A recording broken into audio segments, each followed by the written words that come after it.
Hello class, कैसे हो आप लोग। तो ये आज केमिस्ट्री की फोर्थ क्लास है हमारी। केमिस्ट्री की फोर्थ क्लास है। हमने अभी तक इसमें बेसिक चीज़ें जानी और कल हमने देखा था कि बोरबरी का सिद्धांत क्या था, रदरफोर्ड का सिद्धांत क्या था, कैसे इलेक्ट्रॉन को सजाते हैं। कल हमने ये चीज़ सीखा। कल हमने ये भी जाना कि न्यूट्रॉन सबसे भारी होता है, प्रोटॉन उससे हल्का होता है, इलेक्ट्रॉन सबसे हल्का होता है। एक चीज़ और जान लीजिए कि न्यूट्रॉन सबसे भारी होता है लेकिन इस पर चार्ज नहीं होता, ये भी कल बता दिया था। तो अगर आपसे पूछेगा कि सबसे ज़्यादा भेदन क्षमता किसकी है, मतलब किसी चीज़ को भेदने की क्षमता जो होती है, अगर ये बोले कि इस पेपर को भेजने की क्षमता किसमें सबसे ज़्यादा है, अगर मैं इस पर एक मार्कर गिराऊँ, एक पेन गिराऊँ या कोई ऐसी बहुत भारी चीज़ इस पर गिराऊँ, तो भेजने की क्षमता सबसे ज़्यादा किसमें होगी। तो जो सबसे भारी होगा, जो सबसे भारी होगा वजन में, उसी के भेदने की क्षमता सबसे अधिक होगी। मतलब ये मार्कर नहीं छेद पाएगा। लेकिन अगर कोई ऐसी वस्तु हो जो बहुत भारी हो तो वो इसको ऐसे छेद के पार करके ऐसे निकल जाएगा नीचे। तो न्यूट्रॉन की जो भेदन क्षमता होती है वो सबसे अधिक होती है। क्या होती है? भेदन क्षमता सबसे अधिक, सबसे अधिक न्यूट्रॉन के। ये कॉन्सेप्ट आप याद रखेंगे। अब नेक्स्ट आते हैं हम अपने टॉपिक पे।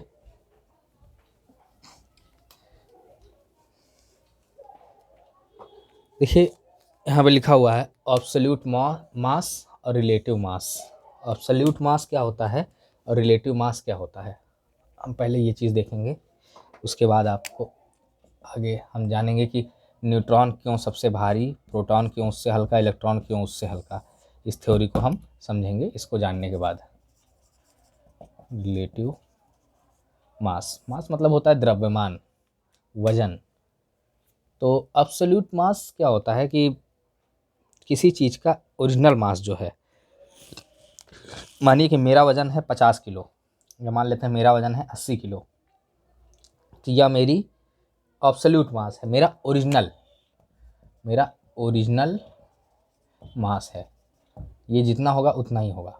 रिलेटिव मास क्या है? अगर मेरी किसी के साथ तुलना कर दी जाए, मानो किसी का वज़न है 40 किलो तो मुझे उसके साथ तुलना किया जाए। अगर किसी का वज़न है, मानो x है या y है, x का वज़न है 40 किलो और y का वज़न है 80 किलो, तो y का अगर हम बोलेंगे कि रिलेटिव मास निकालिए आप, ये इसका एब्सोल्यूट मास है। अगर बोला जाए कि y का रिलेटिव मास निकालिए तो y का रिलेटिव मास क्या हो जाएगा? अगर इसको हम a मान लेते हैं, 40 को अगर a मान लेते हैं तो 2a हो जाएगा। ये रिलेटिव मास इसका क्या हो जाएगा? 2a हो जाएगा रिलेटिव मास। अभी आपको और थोड़ा सा आसान शब्दों में समझाया जाएगा। और रिलेटिव मास आप समझ गए, एब्सोल्यूट मास समझ गए। क्या क्या होता है? एब्सोल्यूट मास होता है किसी का ओरिजिनल मास और रिलेटिव मास होता है किसी से तुलना करके, तुलना किया हुआ मास, तुलना किया हुआ मास। मास, द्रव्यमान, वजन, ये तीनों एक ही चीज़ है। वजन हम लोग नॉर्मली भाषा में कहते हैं, मास या द्रव्यमान उसको साइंस की भाषा में कहा जाता है। अच्छा देखिए, जो कण होते हैं ये, जैसे हमने बात किया था इलेक्ट्रॉन, प्रोटॉन, न्यूट्रॉन, ये जितने भी कण होते हैं, कणों के अंदर, मतलब कणों के अंदर ये जो भी परमाणु जो भी होते हैं, इलेक्ट्रॉन, प्रोटॉन, न्यूट्रॉन, कण के अंदर होते हैं। किसी भी कण के अंदर जो परमाणु होते हैं, इलेक्ट्रॉन, प्रोटॉन, न्यूट्रॉन, इनके साथ साथ, इनके अलावा कुछ एंटी पार्टिकल्स भी होते हैं। क्या होते हैं? Anti particles. क्या होते हैं? एंटी पार्टिकल्स होते हैं। क्या होते हैं? Anti particles. इन्हीं इलेक्ट्रॉन, प्रोटॉन, न्यूट्रॉन के अलावा कुछ एंटी पार्टिकल्स होते हैं, जैसे कि इलेक्ट्रॉन के साथ पोजिट्रॉन। अगर ये एक साथ साथ आ जाएं, अगर ये एक साथ साथ आ जाएं तो एक दूसरे को नष्ट कर सकते हैं। तो इनको बोलते हैं एंटी पार्टिकल। क्यों एंटी पार्टिकल बोलते हैं? प्रतिकण, एंटी पार्टिकल, और हिंदी में बोलेंगे प्रतिकण। प्रतिकण मतलब प्रति से आप समझ रहे हो ना कि थोड़ा सा उल्टे के लिए प्रति यूज किया जाता है। तो इलेक्ट्रॉन और प्रोटॉन, अगर इलेक्ट्रॉन प्रोटॉन एक दूसरे के सामने आ गए, एक दूसरे के, इलेक्ट्रॉन प्रोटॉन कह रहे हैं, पोजिट्रॉन, सॉरी पोजिट्रॉन होगा, प्रोटॉन निकल गया मुझसे गलती से।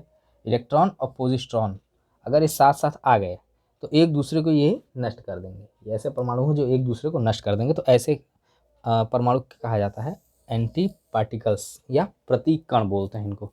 ये बात समझ में आ गई। अब चलते हैं चार्ज। समझते हैं क्या होता है, और द्रव्यमान देखते हैं किसका ज़्यादा होता है, किसका क्यों कम होता है। अच्छा, आपको एब्सोल्यूट मास और रिलेटिव मास को थोड़ा सा और क्लियर करना चाहूँगा। मानिए कि एक फैमिली है, कोई फैमिली है, फैमिली का एवरेज मास, इनका फैमिली का जो एवरेज मास है, एवरेज मास या एवरेज वेट जिसको आप कह सकते हैं किसी फैमिली का, वो है 40 kg। 40 kg, मानो उनकी फैमिली में 2 लोग हैं और 2 लोग का एवरेज मास 40 kg है। ठीक, कितना है? 2 लोगों का एवरेज मास 40 kg है। अच्छा, एवरेज निकाला कैसे जाता है आपको पता है ना। मानिए अगर किसी का वेट होगा 30 किलो, किसी का 50 किलो, इनके घर में 2 लोग हैं, तो इसको हम अपॉन 2 कर देंगे, तो ये आ गया हमारा एवरेज मास। मतलब एवरेज मास इस फैमिली का जो है वो 40 किलो है। अगर हम बोलें कि रिलेटिव मास कितना है, अगर हम एक एब्सोल्यूट मास की वैल्यू लें, एब्सोल्यूट मास, इसको हम मान लेते हैं 80। क्या मान लिया हमने? एब्सोल्यूट मास को। अब बहुत ध्यान से समझिएगा, अब ये कॉन्सेप्ट है जो मैं यहाँ बता के थोड़ा सा छोड़ दिया था, इसके आगे मैं ये बताने लगा था। अब एब्सोल्यूट मास और रिलेटिव मास कैसे निकलता है, बिल्कुल ध्यान से सुनिएगा। एब्सोल्यूट मास 80 kg दिया हुआ है, ये आपको दिया रहेगा।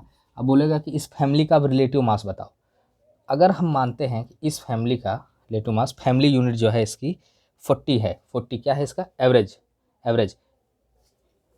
हम बोल देते हैं फैमिली, ये AMU होता है, एटॉमिक मास यूनिट इसको बोलते हैं। हम आपको फैमिली लेके समझा रहे हैं, समझाने के लिए। मान लेते हैं फैमिली मास यूनिट, बोल दिया 40, फैमिली मास यूनिट कितना हो गया? 40। इसी को हम मान लेते हैं x, 40 को मान लेते हैं x। तो एब्सोल्यूट मास अगर 80 है तो रिलेटिव मास कितना हो जाएगा? एब्सोल्यूट मास अगर 80 है तो रिलेटिव मास कितना हो जाएगा? 2FMU या 2x। FMU को हमने x मान लिया था यहाँ पे, यही था 40 को ही हमने x माना था और x को ही हमने FMU बोला था, फैमिली मास यूनिट। अब और एक दो एग्जांपल समझिए। अगर एब्सोल्यूट मास दिया गया 60 kg, कितना? 60 kg। अब बोल दिया रिलेटिव मास निकालने के लिए, तो कितना हो जाएगा इसके हिसाब से? 40 के हिसाब से कितना हो जाएगा? 40 का 1.5 गुना होगा 60। कितना है? 40 का 1.5 गुना होगा 60, मतलब x का 1.5 गुना होगा 60। क्या होगा? x का 1.5 गुना, तो यहाँ पर हो जाएगा 1.5x, 1.5x। और एग्जाम्पल समझिए, अगर एब्सोल्यूट मास दे दिया 100 kg, और पूछ लिया रिलेटिव मास, तो 40 का कितना गुना हो जाएगा? 40 का कितना गुना होगा 100? 40 का 2.5 गुना होगा 100, 40 का 2.5 गुना होगा 100, तो 2.5x हो जाएगा। ये होता है हमारा कंपेयर करने का तरीका, रिलेटिव करने का तरीका, तुलना करने का तरीका। अच्छा, तुलना करेंगे किससे? ये तो समझाने के लिए हमने फैमिली लेके कर दिया। केमिस्ट्री में तुलना करी किससे जाती है? तो तुलना उसी से की जाती है जो हर जगह अवेलेबल होता है। किसी ऐसे से तुलना नहीं की जाती है जो अवेलेबल ना हो कहीं। तुलना उसी से करेंगे जो हर जगह अवेलेबल होगा। तो केमिस्ट्री में हर जगह अवेलेबल क्या होता है? कार्बन। क्या होता है? केमिस्ट्री में हर जगह कार्बन अवेलेबल होता है। किसी भी कण की हम तुलना करेंगे, अगर किसी की भी तुलना करेंगे, किसी भी परमाणु की, तो कार्बन से हम तुलना करेंगे। किससे करेंगे? कार्बन से। और कार्बन परमाणु का एक टुकड़ा जो होता है, उसके एक टुकड़े का भार जो होता है, उसे ही हम कहते हैं AMU, जिसको हमने फैमिली के यूनिट के हिसाब से दिखाया था ना, फैमिली मास यूनिट। वो यहाँ पे केमिस्ट्री में एटॉमिक मास यूनिट होता है। एक्चुअली में एटॉमिक मास यूनिट क्या होता है? Atomic mass unit. कार्बन का एक टुकड़ा, कार्बन परमाणु का एक टुकड़े का वजन, एक टुकड़े का भार, कार्बन परमाणु के एक टुकड़े का जो भार होगा, उसे हम एटॉमिक मास यूनिट कहेंगे। क्या कहेंगे? Atomic mass unit. क्या कहेंगे? Atomic mass unit.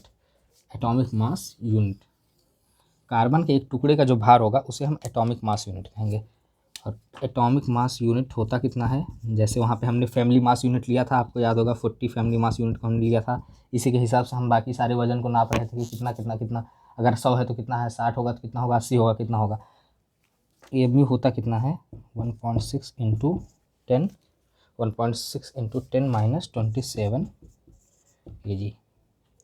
इतना इसकी वैल्यू होती है। अब इसी के हिसाब से इलेक्ट्रॉन, प्रोटॉन और न्यूट्रॉन का रिलेटिव मास निकाला जाता है। इसी के हिसाब से इलेक्ट्रॉन, प्रोटॉन, न्यूट्रॉन का रिलेटिव मास निकाला जाता है और हम निर्धारण करते हैं कि कौन हल्का है कौन भारी है। इसी के आधार पर, इसी से तुलना करते हुए इलेक्ट्रॉन, प्रोटॉन और न्यूट्रॉन का हम मास निकाल के देखते हैं कि कौन कितना भारी है कौन कितना हल्का है।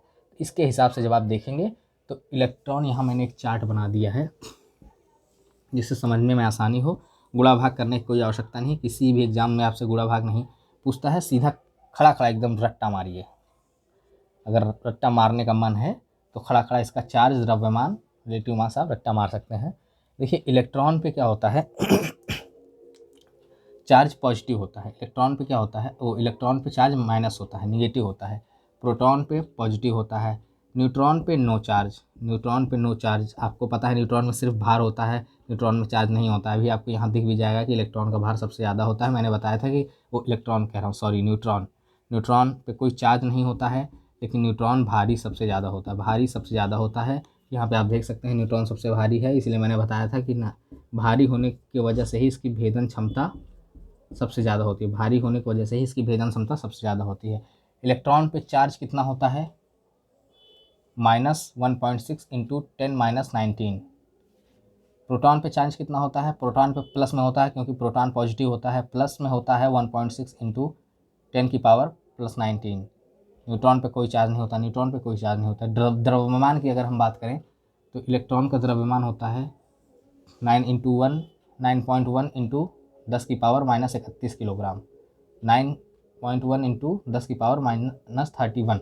अब प्रोटॉन की अगर बात करें तो 1⁻6725 × 10⁻25 किलोग्राम कितना होता है इलेक्ट्रॉन का द्रव्यमान। देखिए चार्ज जो होता है वो कूलाम में हम लोग नापते हैं, परमाणु के चार्ज को कूलाम में नापा जाता है और द्रव्यमान को केजी में नापा जाता है। किसमें, चार्ज को कूलाम में नापेंगे, द्रव्यमान को केजी में नापेंगे, ये बात हमेशा ध्यान रखिएगा। तो प्रोटॉन का वजन कितना है 1.6725 × 10⁻25 किलोग्राम। न्यूट्रॉन का वजन कितना है 1.6748 × 1.6748 × 10⁻27 किलोग्राम। इसको खड़ा खड़ा रट्टा मार लीजिए, कहीं भी किसी भी प्रकार से आपको रिलेटिव मास इसका निकालने के लिए इस प्रकार से नहीं पूछेगा, डायरेक्ट पूछेगा। दिमाग की ऊर्जा को खर्चा करने की बहुत ज़्यादा आवश्यकता नहीं है इसमें। तो रिलेटिव मास जब हम रिलेट करते हैं, आप देखिए लगभग आप देख पा रहे होंगे प्रोटॉन और न्यूट्रॉन का जो वेट है लगभग, अगर लगभग अंदाज़ा लगाएंगे तो लगभग इसके आसपास आएगा, एमयू के आसपास, एटॉमिक मास यूनिट के आसपास ये दोनों दिख रहा होगा आपको। इससे अगर आप लगभग अंदाज़ा लगा पा रहे होंगे तो ठीक, क्योंकि 6 के बाद की वैल्यू 3 वैल्यू लिखी हुई है, यहाँ भी 3 वैल्यू लिखी हुई है, तो लगभग आप अंदाज़ा लगा पा रहे होंगे। तो इसका रिलेटिव मास न्यूट्रॉन का हो जाता है 1 जब हम सॉल्व करके निकालेंगे तो उतनी ऊर्जा खर्चा करने की आवश्यकता नहीं है, 1.008 कितना आएगा 1.008। सबसे भारी है, सबसे भारी है, इसीलिए मैंने कहा था कि सबसे भारी होता है। और क्षमता, भेदन क्षमता जो होती है इसकी, ये भी सबसे अधिक होती है, भेदन क्षमता सबसे अधिक होती है। अब इससे जब हम सॉल्व करते हैं प्रोटॉन को, तो प्रोटॉन का आता है 1.007, लेकिन इलेक्ट्रॉन का देखेंगे जब आप सॉल्व करेंगे इससे, तो इसका रिलेटिव मास आएगा 0.0005। यही कारण था जिसके लिए हमने कहा था न्यूट्रॉन सबसे भारी, प्रोटॉन उससे हल्का और इलेक्ट्रॉन सबसे हल्का। कॉन्सेप्ट समझ में आया आपको? इसके लिए परेशान मत होइएगा, चार्ट मैंने इसीलिए बना दिया था, सीधा स्क्रीनशॉट लेके रट्टा मार लीजिएगा। चार्ज क्या होता है, द्रव्यमान क्या होता है। देखो केमिस्ट्री पढ़ना है लेकिन ऐसे करके नहीं पढ़ना है, मतलब सॉल्व करने में जुटे हैं, नीट का पेपर देने जाना है। एग्ज़ाम के हिसाब से फाउंडेशन क्लास में क्या होता है, जितना एग्ज़ाम में पूछा जाता है, देखिए IAS वगैरह के एग्ज़ाम में तो इतना साइंस पूछता ही नहीं है, उसमें टेक्स्ट से ज़्यादा क्वेश्चन आते हैं। PCS वगैरह में भी थोड़ा बहुत जो पूछता है, PCS वगैरह में पूछता है अच्छा खासा पूछता है, लेकिन फैक्चुअल बेस पूछता है। साइंस के क्वेश्चन फैक्ट बेस होते हैं, टेक्नोलॉजी से रिलेटेड होते हैं तो वो भी फैक्ट बेस होते हैं। बाकी वनडे एग्ज़ाम में भी फैक्ट बेस ही होते हैं। अगर कुछ पूछता है आपका रेलवे वगैरह में साइंस, तो वो आगे यहाँ से पूछता है, क्वांटम से पूछेगा, इन सब चीज़ों से पूछा आता है। ये सब तो नॉर्मल चीज़ें हैं, इसका वेट ये बच्चा कक्षा 8, 9 के 10 के बच्चे से पूछेंगे तो रट्टा मार के आपको बता देगा। चलिए चैनल को सब्सक्राइब कर दिए, कल हम लोग देखेंगे परमाणु क्रमांक वगैरह दिखा जाएगा कल। धन्यवाद।